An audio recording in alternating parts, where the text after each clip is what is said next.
Welcome in, ladies and gentlemen. It is a Wednesday edition of the Ysn Power Hour on this 10th of January, 2024. And we are joined, as always, by my good friend, my confidant, and the legend extraordinaire, Mr. Scotty Mincher. Scotty, what's going on, baby? Thank you. That was a hell of a introduction. Um, I'm just ready, man. Feeling good.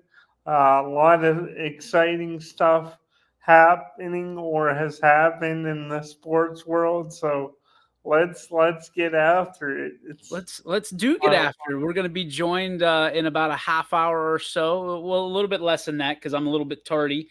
By the newest member of the 100 Win Club, Mr. Josh Upshire of the Badger Braves, who accomplished that feat no more than 24 hours ago, less than 24 hours ago, about 18 hours ago at this point. Got the 100th win in his career. And I'll tell you what, when you talk about coaches, you talk about, I still think of Josh as an up and coming coach, but with 100 wins on his resume, he quickly turns from kind of that associates to the bachelor's program, and becomes a graduated coach. And it brings me to my first question, Scotty, is when you think of those kind of career victories, such as 100 wins in a season, like Josh Upshire, who we're going to have here in a little bit, do you automatically, do numbers dictate the kind of coach they are, the kind of respect that they deserve, and things of that nature? To you, just right off the rip, do those numbers kind of escalate their prestige, if you will, because of, the century mark and things of that nature? Uh, yeah, I think it does. If sometimes for some coaches and some cases, I think like with everything, for some coaches more than others, but I think you get to a number like that in coaching, and it doesn't matter, who you played, who you have on your team. It's a sign of this guy or girl, they're doing something right there. So I think it does play a factor as far as hitting milestones like that, because the biggest key with coaching and having success and things like that is not only do you want the right person in there, but you want stability and continuity. And with numbers like that, that's when things like that could start happening, and you really build yourself a great program for the future. Because um, say what you will about, even I just started thinking now and bringing this up, and you've criticized the Steelers before. You don't think Mike Tomlin is a perfect coach, and say what you will about him, but he's won a lot of games and won a lot, never had that losing season. So it's why the Steelers, I think they know that if you're constantly changing things over, you're just not going to have success. So I think that is a big part of it. Once you start hitting those milestones, you really develop some continuity and stability. I think that's an interesting point, but I think there's also a delicate balance between a coach's numbers. And you mentioned Mike Tomlin. I think this is a great, and not a comparable to a Josh Upshire, for a number of reasons. But I think what Coach Upshire has done, what Josh has done phenomenally, is he's built a culture there. And I think I'm more of a culture person than I am, okay, I'm going to look at this coach and he develops 17 straight no losing seasons, or 17 straight winning seasons, however you want to put it. because I think there's a difference between, first off, between winning and non-losing seasons, and I think there's a difference between what Josh has done with 100 victories at Badger and what we've seen other coaches do with 100 wins. Build a program, and I think he's done it the right way. And I know there's people that are going to point out and they're going to say have their opinion, and they're going to say X, Y, Z. Right? You're right because of these 3 points. You're wrong because of these 3 points. But I'm going to just point it out to you and let you know that he's got his kids playing for him more than some of the 100-win coaches that I've seen, because I know when I put that email, or when I put that graphic together last night, Josh was borderline embarrassed because it's about him. If you were able to read my social media, you saw him very politely kind of push the 100-win mark under the rug and say it's about my players, it's about this program, it's about these coaches, and it's about this community, and without any of them, I wouldn't be here. And it's not that he was promoting himself, but he was putting everybody in front of him, which is what he does as a father, as a son, as a husband, continually puts others before himself. And I think it's a mark of a great person. It's a mark of a great leader. And when you look at, bringing the Mike Tomlinisms, and as we're going to talk about Browns and Steelers here in a moment, I'm sure,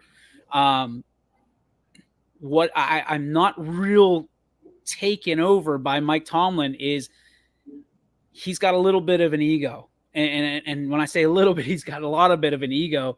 I respect the hell out of that man. But when he's put in positions where there's tough questions and there's tough answers that have to be had, he's not the guy that's going to give you straight answers.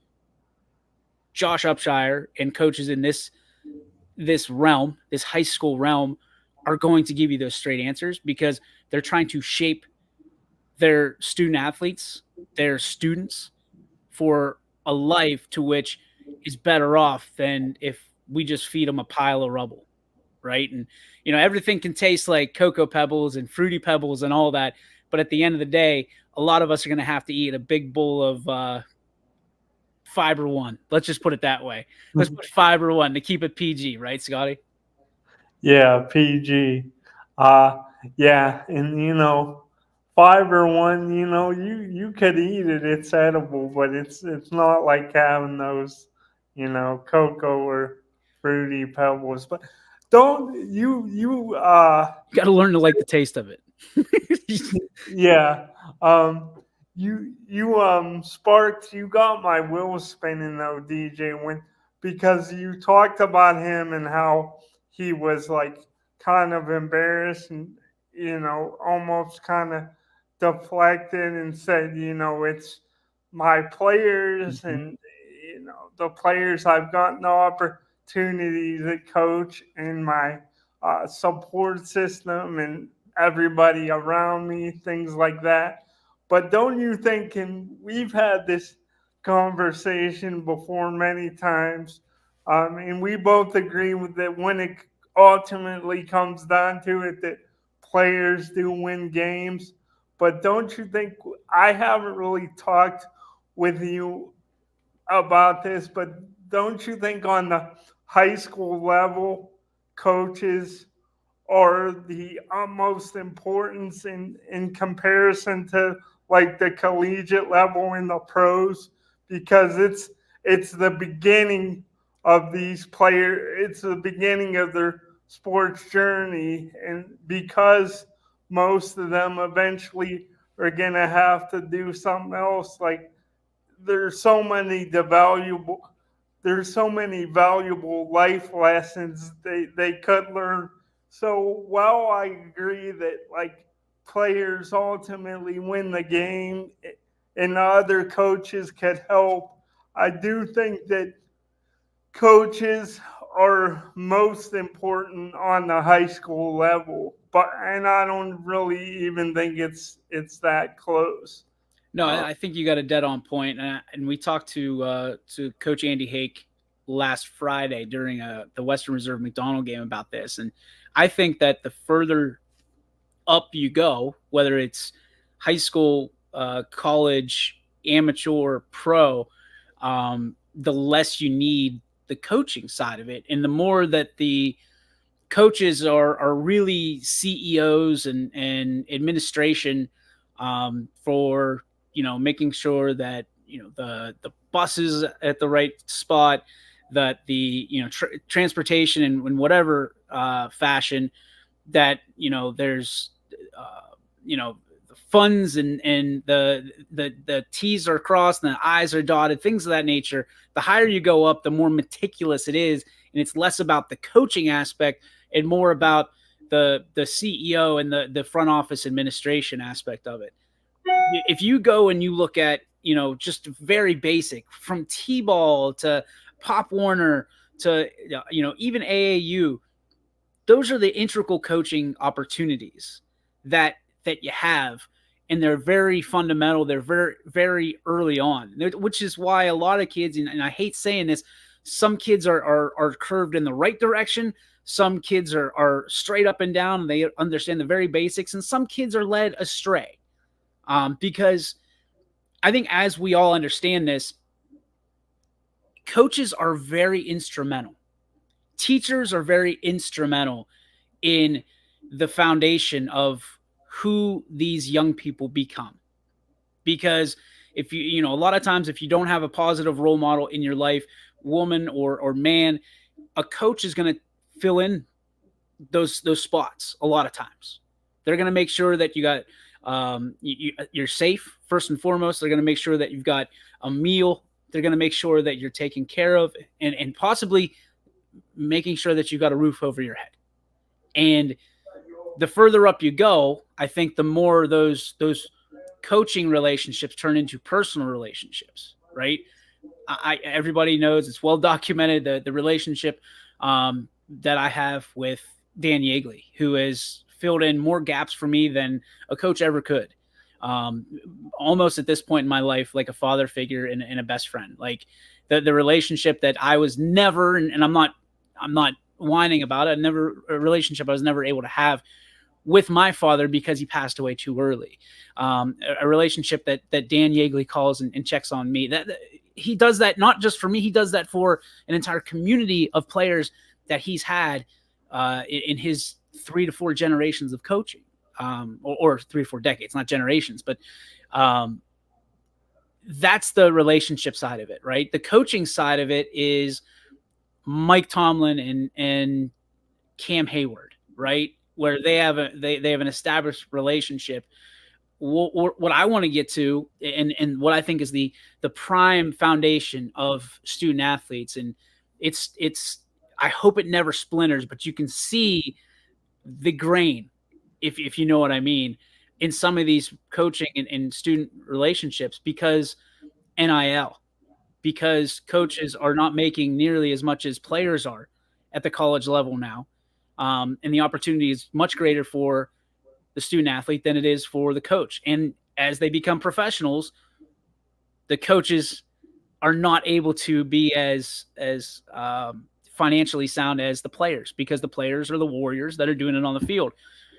Well, we're starting to see the NIL creep down into the high school ranks, and sometimes that student athlete that is still being tutored and mentored and needs to be, can overstep their bounds a little bit. Their legs can get a little bit too big for their britches, Scotty. And when you look at that, I think that's why coaches like Josh Upshire, not because of the wins, but because of the way he treats his players and the culture that he brings his players up in, are so important. There's a story, Colin Chadwick on my personal Facebook page mentioned about Josh Upshire. He was at a youth game not too long ago, and he was helping coach a second grader. Now, this is the varsity basketball coach, Scotty, that saw an opportunity and a coaching opportunity and a teaching opportunity to help one of the young ones that I'm assuming is going to be in his program someday, and took that opportunity and hit a home run with it, and to the point where somebody else noticed. So I think that's the major difference. And for me is the coaches that are after the personal gain, the wins, the legacy stuff, to be in the Hall of Fame for themselves, and the coaches that are in it for the true reason, and that's the coaching, the counseling, the fundamentals, you know the tutoring, and bringing other people up, and putting them in front of themselves. That's the kind of coach. Josh Upshire is the kind of coach. Dan Yeagley is the kind of coach, and I can go on and on and on and on and on. Those are the kind of coaches that I want my kid to grow up with, and I would want to be a part of. And it doesn't mean that they're soft. Doesn't mean that I'm always right, or my kid's always right. It means that it's about getting it right and not about who's right. Is, I guess, the crux of it. So I'll let you take with that. Uh, yeah, and I'm thinking because you said how it's not even solely numbers for you. It's about building that, having that culture, that winning culture as well. And I just, in thinking about this whole conversation and some things that really intrigued me, I was wondering, DJ, do you think that um, coaches like the great ones, um, they're able to kind of make things happen, and they make their impact very quickly? Or do you think that in most cases, like cultures, and even with Josh, like, do you think it takes some time, like a lot of years, and we could rewind back, say like 5 years ago or something? I'm sure there were a lot of people that not questioned him, and there's always criticism you face as a coach, even when you do win a lot.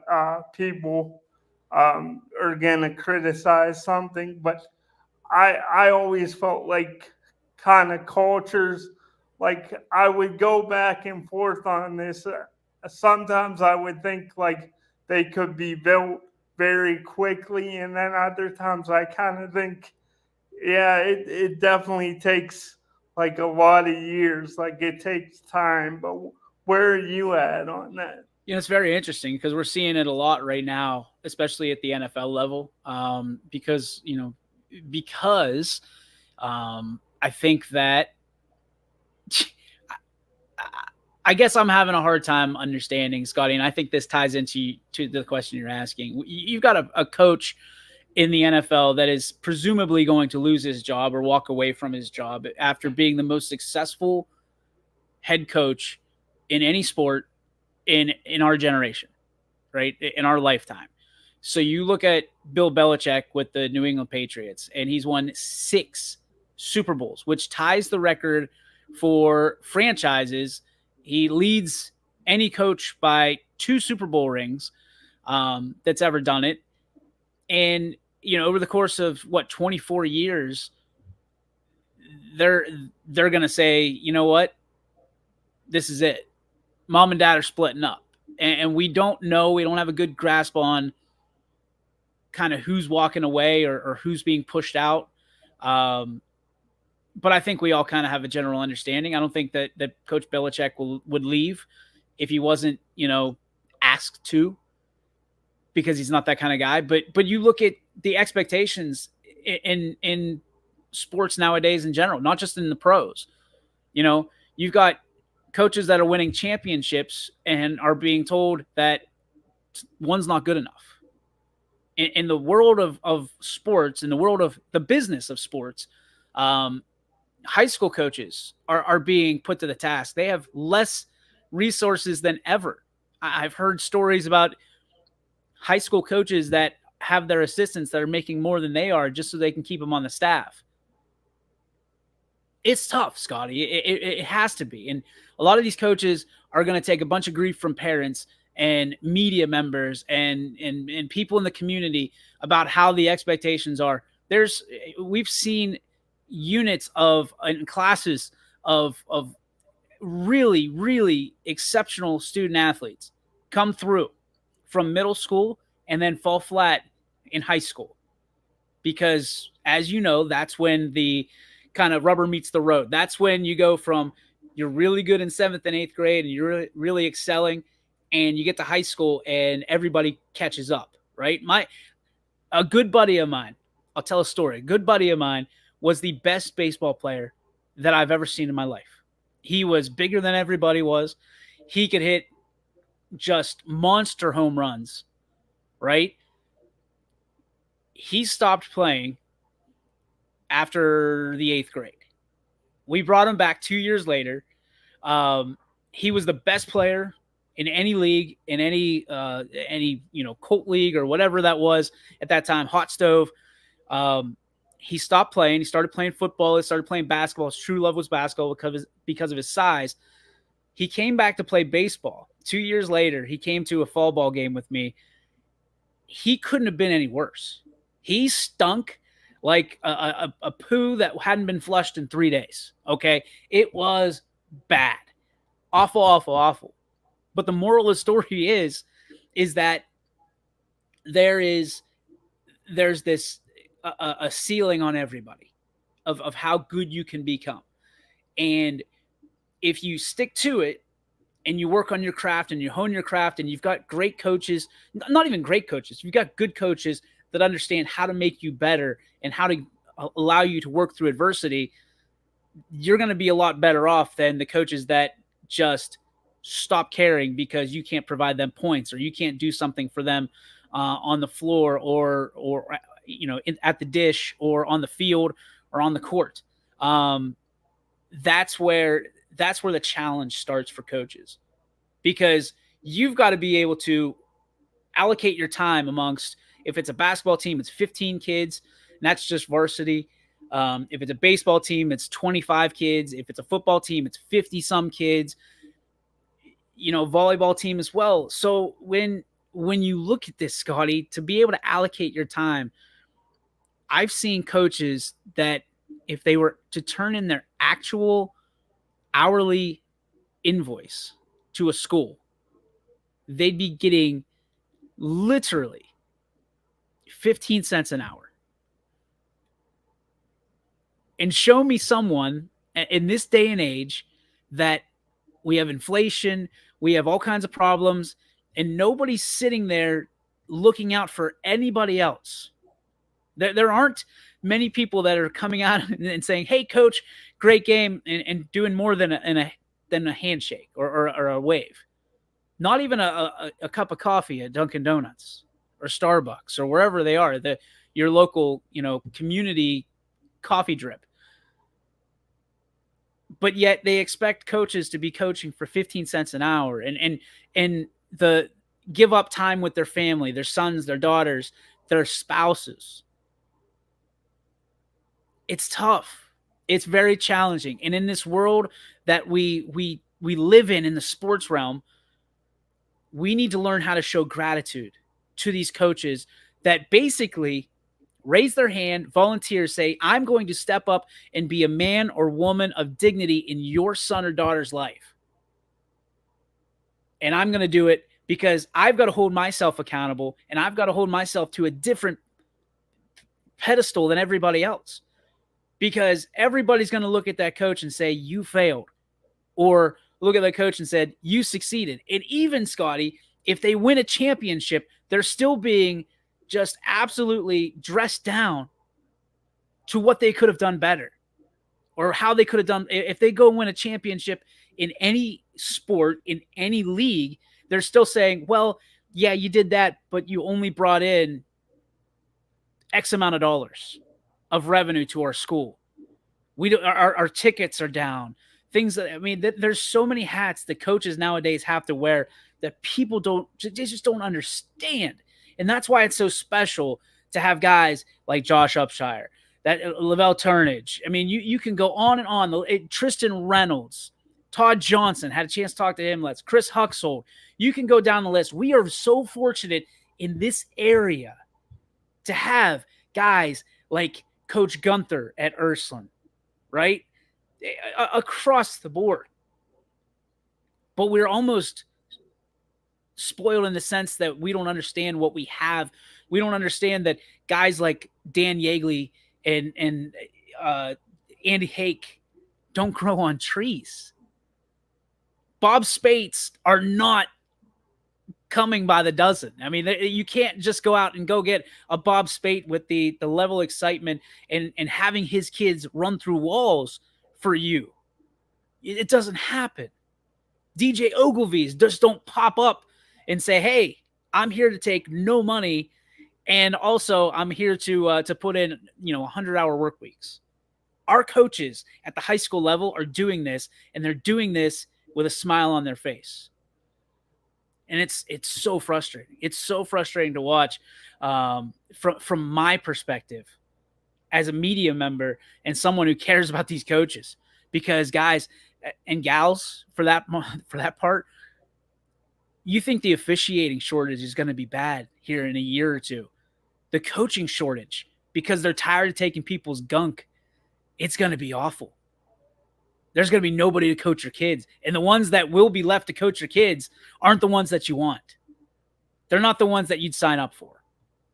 We're going to take a break. When we come back, we've got Josh Upshire. Scotty, I hope you got some questions in the hopper, because this is a 100-win coach we have on our show today. We'll be back with more right here on the Ysn Power Hour, all brought to you by our friends over at Toyota of Warren.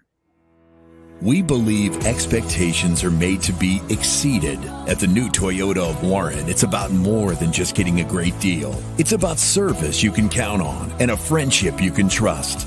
Year after year, we've done what we do best. We've gone the extra mile so you could too. Because we know it's just not about buying a new car. It's the start of a new adventure. Toyota of Warren, driven by you. It means the world to me to know that what we're doing is impacting people. And whether it's simply, I got to watch my son or daughter when I was out of town, or we just love watching YSN, we love what you do for our son or daughter. So whenever someone says thank you or someone is appreciative of what we're doing, it tells me everyone at YSN is doing what we initially set out to do, which is shine a light on these athletes and help them kind of promote themselves. My name is Anthony Hartwig, and my sports network is your sports network.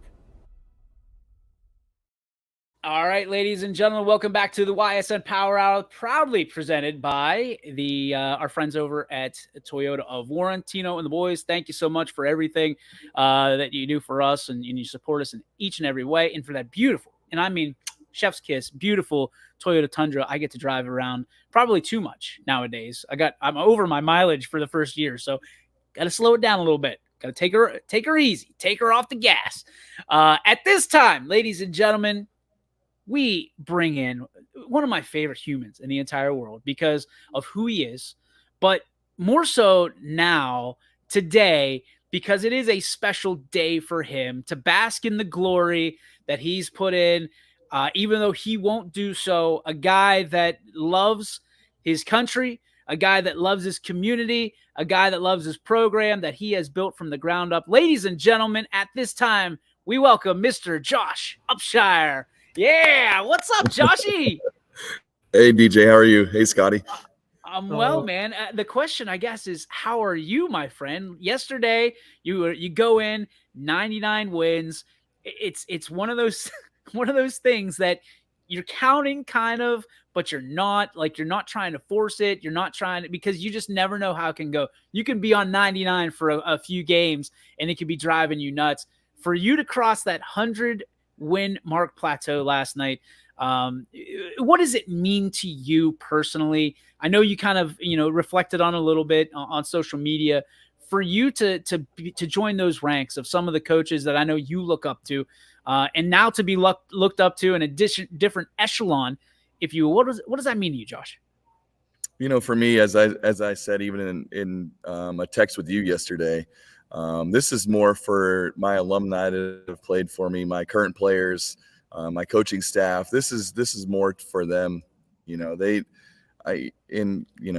not going to be bashful and say I don't put a lot of time in. I put a bunch of time in for what I do, but these guys put a bunch of time in as well. They go along with some of my crazy ideas, but to reach the 100-win plateau is pretty special. Just to be able to celebrate it with the community and my players and my coaching staff. This has been a special year. I think I put it into the article here today on YSN. It's been a record year. You start out, Duncan gets his flowers, so to speak. You fast forward a few weeks, and then all of a sudden you get your flowers. To have these records kind of fall, and it feels like a little bit of a game of dominoes right now. And you want that momentum going into what, crazy enough to me, in a few weeks we're going to be talking about playoffs and the tournament time.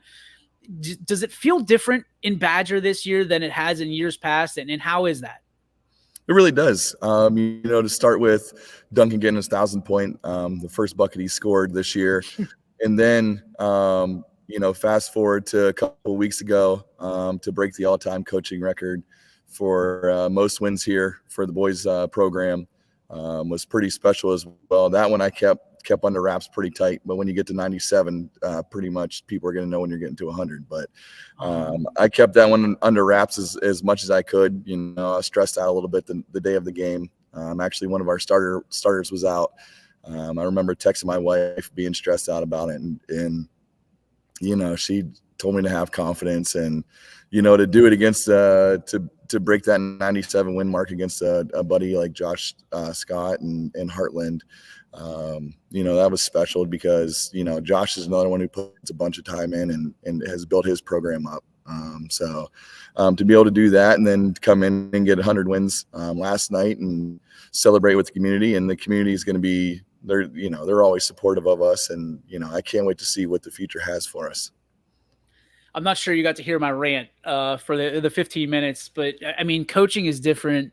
I'm sure from the time, I mean, you and I are in the same generation. I mean, when we looked up to coaches, it was because they put as much time into us as we put into their programs. And it just doesn't always happen like that anymore. But you're kind of an old school throwback coach. One of the awesome, I mean, besides seeing your comment when I woke up this morning, was Colin Chadwick talking about how you took some time out for a kid, probably second grade, and you don't have to. You're the varsity coach. There's a lot of varsity coaches out there that'll just keep on walking, and you took time for the younger generation, for the youth, in the development of your future program. Why is that important to you? For me, I'm only going to be as good as my program is. If I don't put the time into my youth program, there's going to be no future. For me, to start, we celebrated our K-2 league last night. It was the 4th year for our K-2 league. We had 53 kids in our K-2 league. Wow. For me to be able to do that, and you can't build a program anymore, especially at a small school like us that graduates. I mean, we have classes that are 38 to 40. If you don't build interest from the beginning, it's going to be tough to build a program to where it is. We want to be like the Bristols or the JFKs or any of the other great programs in the area. And the only way we can do it is by building it at an early age. When my son was younger and wanted to play soccer in kindergarten, that's when I started to get the idea, like, dang, how do we get kids involved at a younger age for basketball? We have the facilities here. You've seen them, obviously, DJ, to be able to lower our hoops down, to allow kids to be successful in the game of basketball. So, I started that program 4 years ago, and it's continued to build. Then we have our youth league. So, and like I said, if I don't take time and show kids that I care, then why would kids want to come out and play for me, when they get older?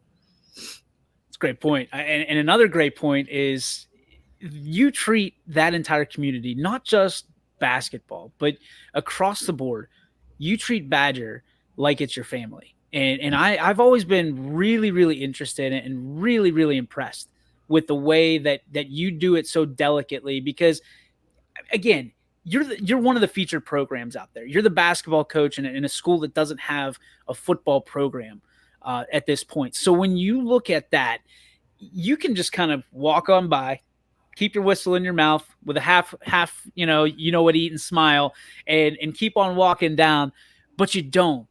I mean, your family is involved in the community, not just you. Your lovely wife, your kids are involved in the community. You're out there doing stuff. You're volunteering. You're creating different opportunities for these kids to be able to give back and to showcase not only their talent for the game that they love or games that they love, but also showcase the talent for who they are. The autism awareness game, and what I think, I love that. And I'm so incredibly sad that I missed it this year, because last year was so much fun, so much fun. And I know it was again this year, Mhm. but there's a game coming up, 2 games actually coming up, that you're playing in front of the school during the school day. I love, love, love, love this idea, because, I mean, you have to recruit your own hallways. And you talked about the K-2 league. To be able to play and showcase in a game in front of your own school at the kindergarten level, at the middle school level, bring everybody in and watch the Badger Braves go to work. How did that come about, and why is that different? Why is that exciting for you? Actually, that came about. This will be this will actually be year 7 for us doing this. It came about as a incentive for kids as positive behavior. We wanted to figure out a way to get kids involved. Promoting positive behavior throughout school and giving them that opportunity to come see a basketball game just for being positive and having great behavior throughout the school year. So we started this game 8 years ago against I think we started against Newberry. So but yeah, this is year 8 for us doing it. When we were supposed to do it out last year, actually, and the one school day that we had canceled last year was our school day. So we're knocking on wood that that's not going to happen this year. But yeah, if you've never had an opportunity to do it, it is the loudest gym I've ever been in my lifetime, and I've been in some district championship games that have been absolutely packed. I've been in some other places, but to be able to come in here, when we make a bucket, our kids yell and scream. It's awesome. It's one of the coolest games I'll be in this year. Scotty, I've been hogging it. You have any questions for Coach? Yeah, I do. This is kind of like a two-parter. So I just wanted to know if we could rewind back. You hit the 100 win milestone, but if we could rewind back to your first win, and I wanted to know what it's. I know it's hard to pinpoint one, but what are some of the most valuable things you've learned? One from an X's and O's standpoint in coaching the game since your first win now to your 100, and then with something off the floor that you've learned that's really helped you. So interesting fact here. My first win was a buzzer beater. You can't make this stuff up, against Matthews. We had a player named Aiden Miller, who's our all-time leading scorer here. Got an offensive rebound, put back at the buzzer. That was my first career win. So it's tough to beat that one. Some other memories. We actually had another buzzer beater later that year at Chalker. Aiden Miller again hit a 3-pointer at the buzzer. So some memorable wins throughout. Things I've learned: patience. I used to be a yeller and screamer and get upset about every call that was made on the court. And I've learned you can't do that stuff anymore. Everybody's going to make bad calls. Even me as a coach makes a bad call. And I've realized, I don't have refs yelling at me about a bad call or a bad play that I called or anything like that. Why do I need to yell at them for a bad call they may have made? So I've learned patience on the court. At Girard the other day, I was calm, cool, and collected. We didn't start off the best. And I remember getting about 5 or 6 text messages afterwards, like, how are you so calm throughout that game? But, as with age and I knew the type of players I have, and I didn't need to yell or scream or anything like that. So patience on the court, being able to love my community, love my family. As I've said, if you follow me on social media, I'm very vocal and appreciative of what my family and my community do for me. Because without them, I wouldn't be able to do some of the things I do. A coach is only as strong as his wife. So, my wife takes care of a lot for me to allow me to do what I do.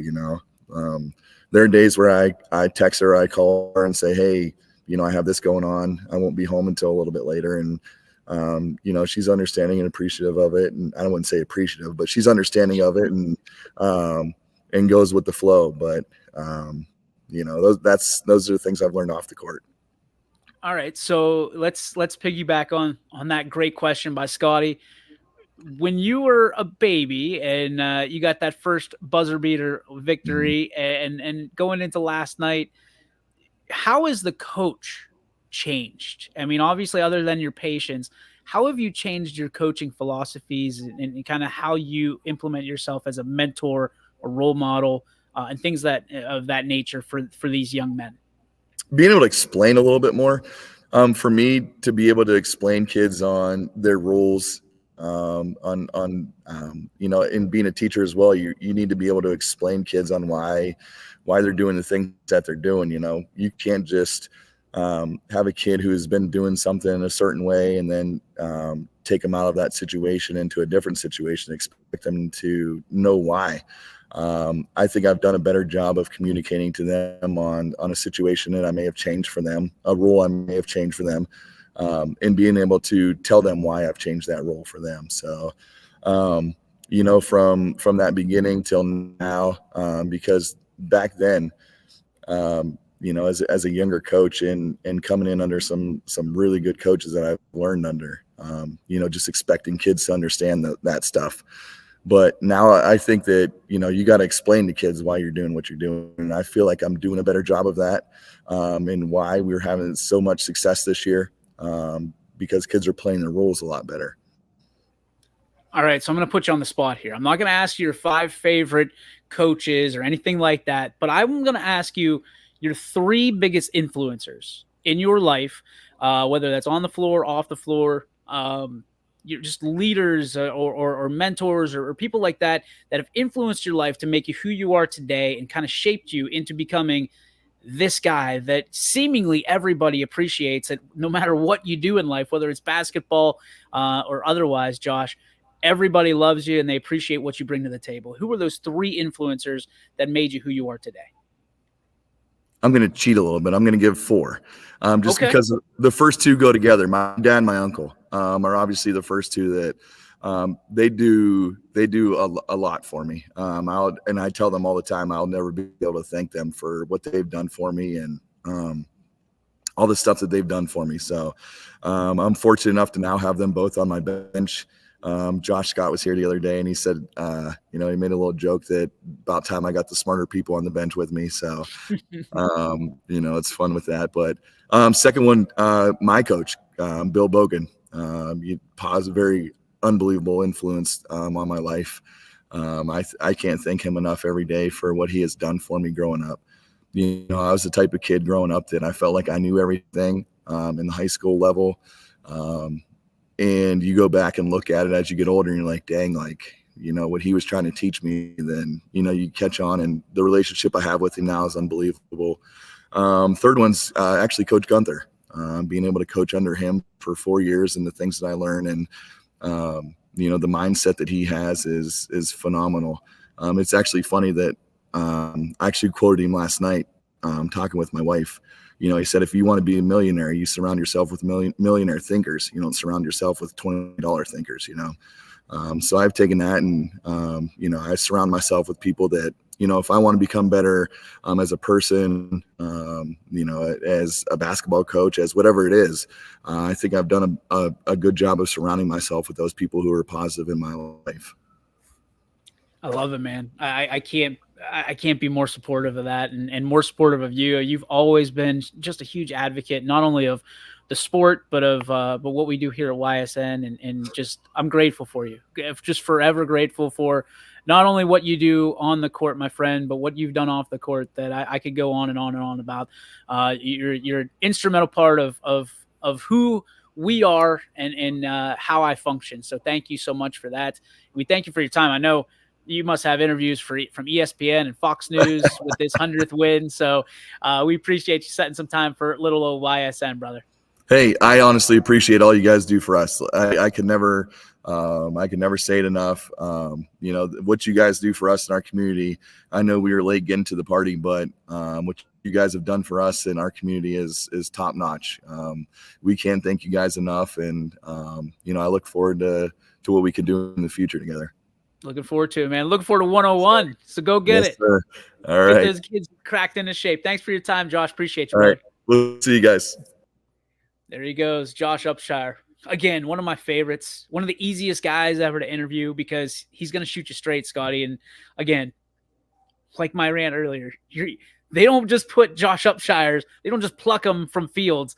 That's a one of a kind. That's a one of one true OG and guy that I'll go to the grave saying one of the best human beings I'll ever meet. So thanks to Josh Upshire and continued success to the Badger Braves because they've got a good one there, and hopefully they understand. And I think they do. That community loves the Upshires, as they should. Scotty, for you, I know that we're talking about two different paths here. What would you want in a coach if you were on the floor, you were playing? What would you want? Would you want someone like? I mean, I know saying Mike Tomlin to you is like nuclear, but what would you want for in a coach? What would you look for if you wanted someone to help you develop to be your absolute best?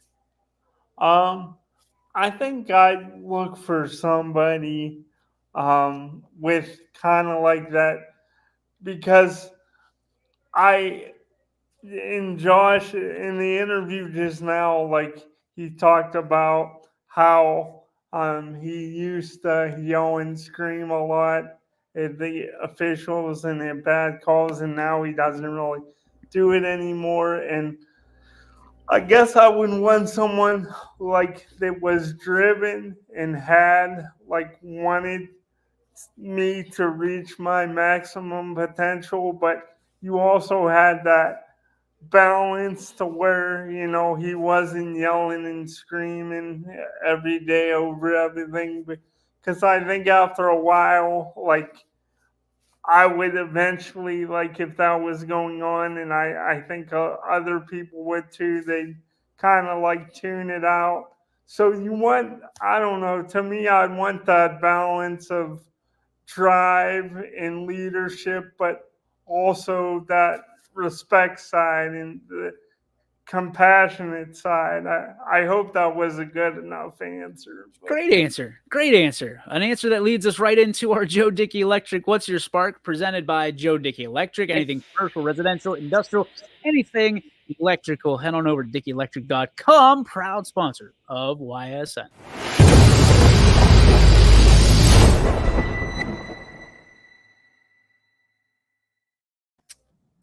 Scotty, a Wednesday, a big game coming up for both of our teams. Joe Flacco, you're wacko for Flacco. I'm not. I got Mason Rudolph, the red-nosed reindeer, flying into Buffalo, and hopefully coming away with a huge upset, maybe one of the biggest upsets of all time, perhaps. What is your spark on this beautiful Wednesday? Yeah, that kind of it's funny you brought it up because it ties into my spark. One, just getting because he's interacted with us plenty of times on the show, and it's always fun to hear his take. So I guess I do have two sparks. One short one is just finally getting to be on the show with Josh and getting to ask him a question. And that was really great. So I love that. And then the other one is knowing that it's the playoffs and the Browns haven't made many. This is their first playoff in 3 years. And before that, it was like almost 20 years. So I just want to try to cherish this. Hopefully, it's not all over by Saturday night, but I just want to try to enjoy, regardless of what happens, whether they get to the Super Bowl or get knocked out Saturday. I want to enjoy every second of the Browns in the playoffs. Enjoy the ride, my friend. Enjoy the ride. How about this one? You want to talk? And again, I feel I've been pushing Josh Upshire up. I mean, just literally, just like telling people how great of a guy he is. He leaves, right? Goes off the air, and Radar pops a question on him. Right? Radar says, "My question to Coach Upshire: if your 100 coaching wins, here he is. Okay, of your 100 coaching wins, which one is your biggest win ever?" And look, Coach comes out of the grave and brings out an answer for Radar. Incredible. My biggest win was the 2018-2019 season, beating Wyndham to reach the district finals for the first time as a coach. That, my friend, is Josh Upshire in a nutshell, because it's not because he has to, it's because he wants to. That is the difference maker. Radar also giving his spark to my good friend Scotty Mincher. The 2023-2024 NFL playoffs is about to begin this weekend for the Browns, Steelers, 49ers, and the other 11. Road to the Super Bowl is on. Okay. Yeah. I don't know that was a spark, but we'll roll with it. More just a fact, but the little like Castaway spark, you know. Yeah, the Super Bowl is coming. Radar, we're well aware, bud. Appreciate you always, my friend. Sometimes I think Radar just wants some love, like just wants to be on, just wants his name out there, like the olden days when Radar would tell us, you know, what day everything happened on, like what day you were born on. My spark, Scotty, is man, I don't know. It's just hug your kids, hug them tight, hug your parents, hug them tight, because tomorrow is not promised. Nothing is ever guaranteed. And that don't make, to quote my friend Greg Burbick, who is a longtime supporter of YSN and this family, never make a permanent solution to a temporary problem. You know what I mean? So God bless you. Please, please, please, please, please. I know my guy Pat McAfee says it all the time. Say something nice. It might change someone's life. Be a friend, tell a friend, say something nice. It might change their life. Truer words can never be spoken. Truer words can never be spoken. And please, please, please, please, please, please, please, never think that something's just so bad that you can't fix it.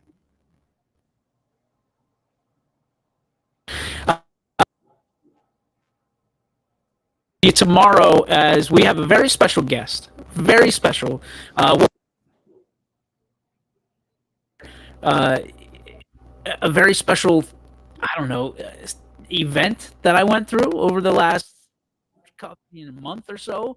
And we're going to expose how you, an athlete, or how you, the everyday Joe or Jane, can help restore your body and help reform your body, and recover your body to what it once was or where you want it to be.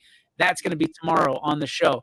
Until next time, Scotty Mincher, we appreciate you, brother. Be well. And I'd say go Browns, but you know I don't mean it. So go playoffs. That's going to do it for us. We'll see you tomorrow, 3 to 4, right here. Last word, Scotty? I was just gonna say, I know you don't mean it, but you were dead on Flacco, buddy. I got to give you your props. But hopefully he doesn't turn into a pumpkin in these playoffs. I think they're all going to be pumpkins in the playoffs. Brownies are all pumpkins. You heard it here first. We'll see you tomorrow, 3 to 4, right here on the network. YSN thanks you for watching this presentation.